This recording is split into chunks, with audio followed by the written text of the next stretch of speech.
Alguna arenga. Nos vamos a meter en un tema durísimo, dificilísimo. Bien por Emi, que investiga y se mete a rastrear data y a hablar con gente que ha atravesado procesos verdaderamente dolorosos, que en este caso literalmente no tienen nombre, no tienen nomenclatura. No tiene nombre, es un tema, cuando lo adelantaba en redes algunos me decían, no sé si lo voy a poder escuchar, es muy duro. Es fuerte. No solamente los oyentes, sino tus propios compañeros, mis propios de compañeros. programa. A mí también, de hecho me lo planteé si encararlo y cómo encararlo, pero... Es un buen debate. ¿Qué hacer con los temas duros? Porque la otra opción es hacernos los boludos. No es hacernos los boludos, claro. pero digo, esquivar los temas por podríamos duros. obviarlo, sí. Y creo que todos saben profundamente en su interior que no hablar los temas solo empeora las cosas, no hace que desaparezcan. Eso que acabas de decir fue lo que motivó él. Bueno, o sea, mejora, ayudo en algo desde un medio de comunicación no hablándolo, la verdad que no. Entonces hablé con mamás que perdieron a sus hijos, a sus bebés, lo que se llama el duelo perinatal, y lo que plantea el TP es hablar de eso que nadie quiere hablar, que es la muerte de un bebé. Son pocos minutos muy profundos, muy intensos, que valen la pena atravesar para salir preparado, o por lo menos conociendo, un tema que duele. En el año 2006, en un hospital de Buenos Aires, mi primera hija Sofía murió en mis brazos con solo 2 meses de vida. Me acuerdo salir del hospital con los brazos vacíos, en shock y con el alma completamente desgarrada. Jessica era una mamá sin bebé, sin hijo. Algo a lo que nuestro idioma todavía no le puso nombre. Enviudás si se muere tu pareja y sos huérfano si mueren tus papás. Lo que venía, para ella y su pareja, era un duelo del que nadie habla. Es un duelo que se vive mayormente en soledad, sin información, y uno realmente piensa que se va a volver loco de dolor. Lo que tenía Sofía se llama quilotórax, líquido en la pleura. Eso la llevó a estar internada 45 días en terapia neonatal. Nos avisaron a las 3 de la mañana que había tenido otro paro, que no la habían podido sacar y que fuéramos para el sanatorio. Así que nada, yo llegué, instintivamente me saqué toda la ropa de arriba para poder tener la UPA piel con piel.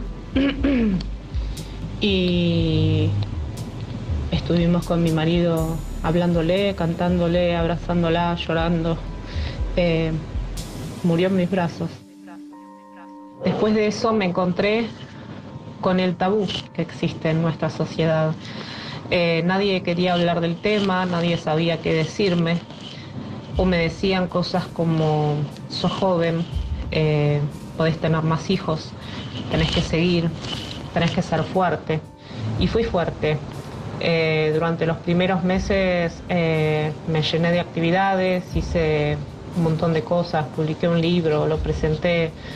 Y a los 10 meses tuve un ataque de pánico que me llevó a la guardia del sanatorio pensando y sintiendo que me estaba muriendo. Soy Joana. Tengo 3 hijos. El primero, Martín, falleció por una cardiopatía que era muy compleja a los 4 meses de vida.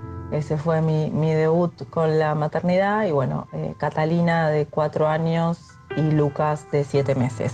El duelo por un bebé fallecido es, además de tabú, subestimado.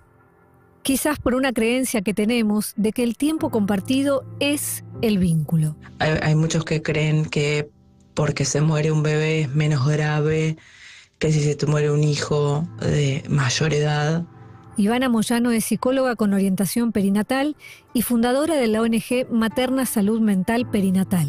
Algo de este imaginario es entendible. Lo que no se sabe muchas veces es que los padres, cuando desean volverse padres, ya están anidando psicológicamente a este hijo.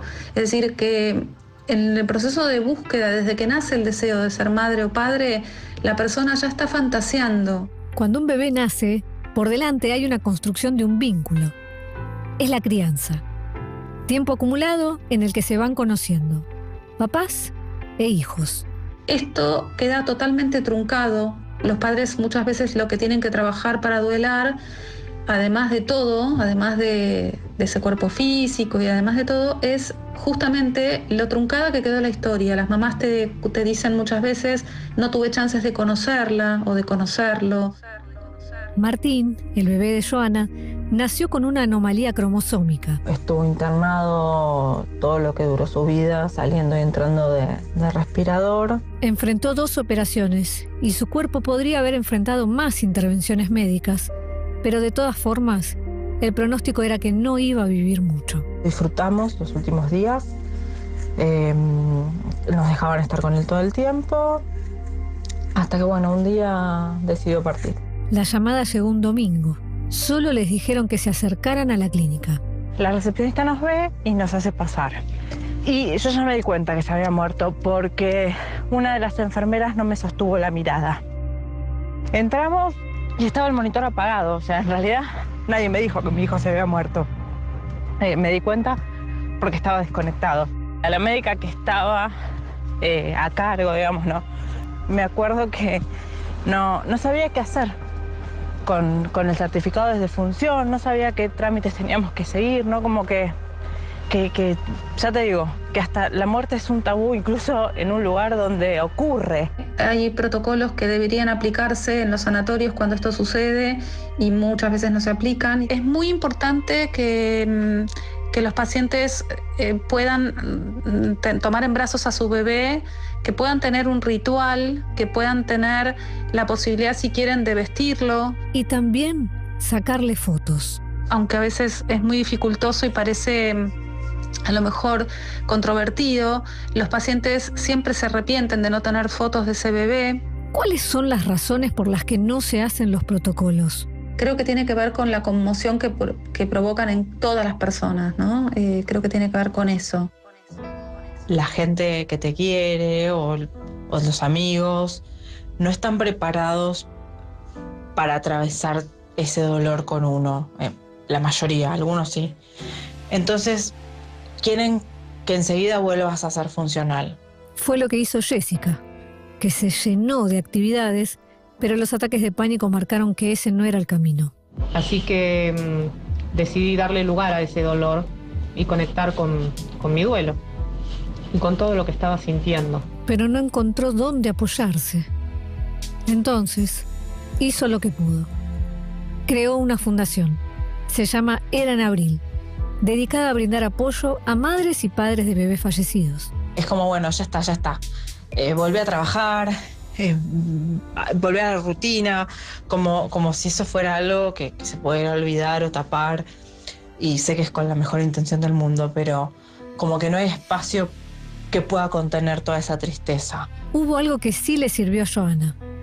Cuando contó que Martín estaba en paliativos y la situación era irreversible. Todo el mundo te dice, estamos para lo que necesites. Y me acuerdo que esta amiga puso, dejen de decir estupideces, lo que ella necesita es que su hijo no se muera y no lo va a tener. Y a mí, yo en ese momento me sentí tan comprendida que me sirvió como si me estuviera abrazando con el alma, que es lo que uno necesita. Después de la muerte de mi hijo, mucha gente no lo volvió a nombrar, nadie más volvió a preguntar, ¿viste? Es como que se genera una cosa, un silencio atroz. Nadie nombraba a Martín. Nadie tampoco nombraba a Sofía. Un ejercicio de negación que creemos que ayuda a los papás o a nuestra incomodidad. Quizás el momento inmediato de la muerte es terrible, pero lo que se viene después es más terrible, es más oscuro. A mí me faltó mucha contención al mes, los 2 meses que se muriera mi hijo, porque era como si ya hubiera pasado. Y poca gente me preguntaba cómo estaba, y yo realmente ahí sí la pasé muy, muy mal. Si son ellas, las mamás, las que nombran a los bebés... La reacción de la gente es con una cara de espanto y se disculpan por preguntar. Esa es la reacción que tienen. Es un tema que genera muchísima incomodidad. Vos podés decir, no, qué sé yo, mi papá se murió, pero decir mi hijo se murió es un tema que genera mucha incomodidad. Y no está bueno, porque es como que no se muere otra vez, ¿me entendés? O sea, es como que un hijo nunca se termina de morir. Después con el tiempo Creo que lo que nos queda es el recuerdo de nuestros hijos y su paso por nuestras vidas. Entonces, negarlos nos provocaría mucho más dolor. Nos hace bien poder recordarlos. Quiero valorar el informe y a vos, Emi, que digo, como objetivo de hablar de lo que nadie habla, de lo que nadie habla. Por otro lado, entiendo que el proceso de atravesar el dolor es absolutamente constitutivo de la persona, que es fundamental, que es necesario, que nadie quiere pasarla mal ni atravesar dolores, pero atravesarlos y la única manera de aprender algo o de encontrarte en una situación dolorosa y poder resolverla. Es obvio que nadie que esté cerca de una persona que atraviese esto sabe qué carajo decir y hacer. Y por ahí no me parece un pecado. Preferís el no decir nada a invadir y usar la palabra mal o usar el término mal. Entonces, entiendo el dolor de los que perdieron un hijo y se encuentran con la gente que no sabe qué decirle, pero entiendo a los que no saben qué decirle también, porque invadir ese terreno para decir algo fuera de lugar, creo que es un miedo de todos. Bueno, la motivación de este TP era, más allá de ayudar a las mamás y a los papás, es poder dar un lugar, que el TP funcione como, hay cosas que vos no te animás a preguntarle a tu amiga que perdió su hijo, a tu hermano, bueno, tratar de que dialoguen a través de esto, que ha pasado con otras situaciones que se mandan el TP entre las familias, y bueno, la idea es esto. Yo con las mamás que hablé y papás, el denominador común es, preferimos que nos pregunten qué necesitamos. Y quizás te voy a decir que cuando sea el cumpleaños hagamos algo. Que eso es algo que los psicólogos especialistas en duelo perinatal hacen mucho hincapié en recordarlos. O sea, nosotros a veces pensamos, uy, qué truculento, qué medio creepy, o sea, sacarle fotos a un bebé. No, no es nada creepy. No. Porque necesitan tener ese registro.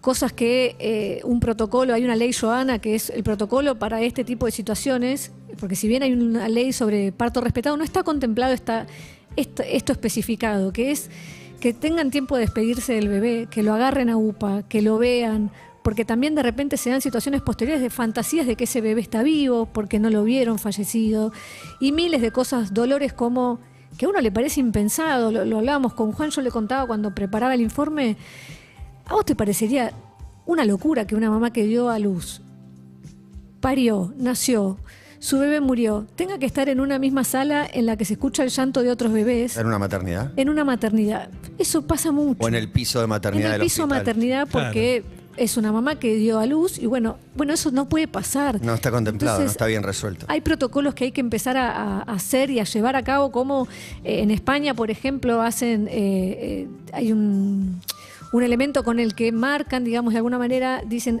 acá hay un duelo, y es un duelo de un bebé, es una mariposa azul, que eso le indica a todo el personal médico que no entre a preguntar cosas de rutina, como, bueno, mami, hiciste pis, caca, como la situación es otra, no hay felicidad ahí. Y hay cosas muy tremendas como, son mamás que estaban esperando, o sea, estás en el pico de dar vida y te topás con un duelo y la muerte. Y hay un cuerpo que va como rezagado, porque vos tenés el cuerpo que tenés tus tetas que dan leche, pero no hay nadie a quien amamantar. Entonces esas cosas son durísimas. Bueno, hablarlas, porque se los pregunté a ellas y ellas prefieren hablar y recordarlos. Pensaba en lo terriblemente doloroso de esta situación, porque un consejo que nos dan a todos los que tenemos que atravesar un duelo en algún momento es pensar en la persona, humanizarla y tratar de pensar a lo largo de lo que fue su vida, distintas cosas que pasaste con ella, buenas, malas. Y acá es todo lo contrario, lo que decía el especialista, de la expectativa que vos le ponés a ese embarazo y a ese futuro hijo que está por llegar al mundo, a veces es mayor aún que la que tenés una vez que nació. O sea, total, podés construir una imagen alrededor de cómo va a ser no solamente cómo va a ser cuando nazca, sino cómo va a ser su crecimiento, a qué se va a dedicar, qué personalidad tendrá. Entonces, es difícil porque no tenés, imagino, herramientas para duelar como cualquier otra persona con un familiar más grande, ¿no? Por eso a mí me llamó la atención, y lo hablé bastante con la psicóloga, era esta situación de que uno a priori piensa eso, tipo, uy, ¿por qué pensamos que es más difícil duelar a un chico de 8, 10, 15 años que un bebé? Como que, viste, hay una creencia de, bueno, claro, no tenían tanta historia. Bueno, justamente ese es un duelo enorme. No sabés cómo hubiese sido tu historia con tu hijo, no lo pudiste conocer, y eso queda. Sí, hasta escuché a alguien que criticaba a alguien que criticaba o decía, ¿por qué hacen un entierro, un velorio, Todos los rituales. de un nene de 2 meses?